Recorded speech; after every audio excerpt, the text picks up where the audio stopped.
Sabda yang berbahagia, kembali kita berjumpa di hari Jumat tanggal 11 November 2022. Bersama dengan Gereja Semesta, hari ini kita memperingati seorang santo, yaitu Santo Martinus dari Tours, Prancis.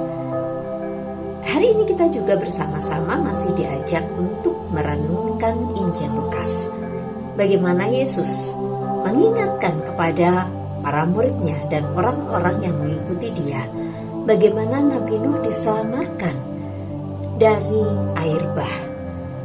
Juga bagaimana Lot ketika keluar dari Sodom, ia pun diselamatkan dari hujan api dan belerang yang turun dari langit yang menghancurkan orang-orang Sodom. Saudara-saudari yang dikasihi dan mengasihi Tuhan, Yesus mengingatkan dua tokoh yang dalam hidupnya mereka taat kepada Tuhan, kemuliaan Tuhan, perintah-perintah Tuhan bagi mereka adalah yang utama. Ketaatannya untuk mendengarkan apa yang diperintahkan, apa yang disabdakan oleh Allah, membawa mereka dalam keselamatan. Kita diingatkan, barang siapa memelihara nyawanya, ia akan kehilangan nyawanya. Tetapi bagaimana mereka yang kehilangan nyawanya akan menyelamatkan? Tentunya di akhir apa yang Yesus ungkapkan, di mana ada bangkai, di mana ada kematian, di situ ada burung nasar. Kita tahu bahwa burung nasar adalah salah satu binatang yang memangkat bangkai.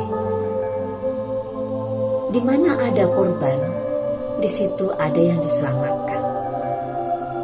Hari ini kita diingatkan untuk tidak mementingkan diri kita sendiri, untuk rela berkorban, untuk rela mempersembahkan hidup dan diri kita bagi orang lain. Tentunya untuk membawa mereka pada keselamatan. Kita tidak boleh menutup mata akan mereka yang kehilangan, akan mereka yang menderita. Tetapi dengan pengorbanan yang kita berikan untuk menolong mereka, tentunya kita pun akan membantu mereka menuju keselamatan dan kebahagiaan. Seperti halnya apa yang dilakukan oleh Santo Martinus yang kita peringati hari ini. Dia lahir sekitar tahun 315 dan dia adalah seorang anak perwira tentara. Tidak ada seorang pun yang mengetahui kerinduannya untuk memenuhi panggilan menjadi orang Katolik. Dengan sembunyi-sembunyi di usianya yang ke-10, dia mengetok pintu gereja Katolik. Dia belajar iman Katolik di sana. Namun, di usianya yang ke-15, dia dipaksa untuk menjalani pendidikan militer. Tentunya harapan untuk menjadi seperti orang tuanya. Dia pun menjalani itu, mengorbankan cita-citanya, mengorbankan harapannya. Tetapi ketika dia melaksanakan tugasnya, dia melihat seorang pengemis yang kedinginan.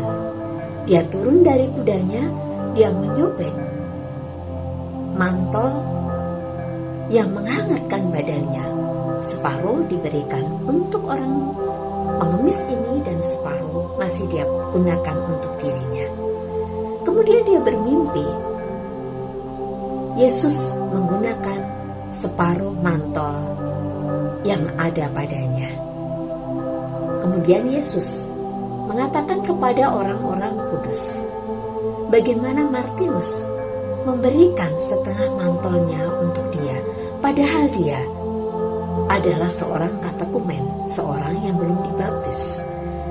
Maka Martinus akhirnya memilih untuk dibaptis dan meninggalkan profesinya sebagai seorang tentara. Dari situlah dia memasuki pendidikan sebagai seorang imam yang mengantar dia untuk menjadi seorang uskup. Satu permintaan ketika dia meninggal adalah dia ingin dimakamkan di makam orang-orang miskin. Ketika banyak peziarah datang mengunjungi makamnya, banyak sekali mujizat yang terjadi, yang dialami oleh para peziarah. Kemudian gereja mendirikan basilika untuk menyimpan relikwinya. Saudara-saudari yang dikasihi dan mengasihi Tuhan, setiap pengorbanan yang tulus dari hati kita akan juga membawa keselamatan, bukan saja orang-orang di sekitar kita, orang-orang yang membutuhkan, tetapi untuk kebahagiaan kita juga. Seperti halnya yang diteladankan oleh Yesus, Yesus rela mengorbankan hidupnya. Dan itulah yang membawa manusia pada keselamatan.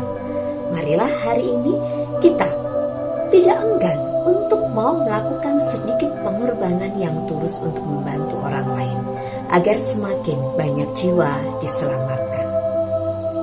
Berkat Tuhan memampukan kita.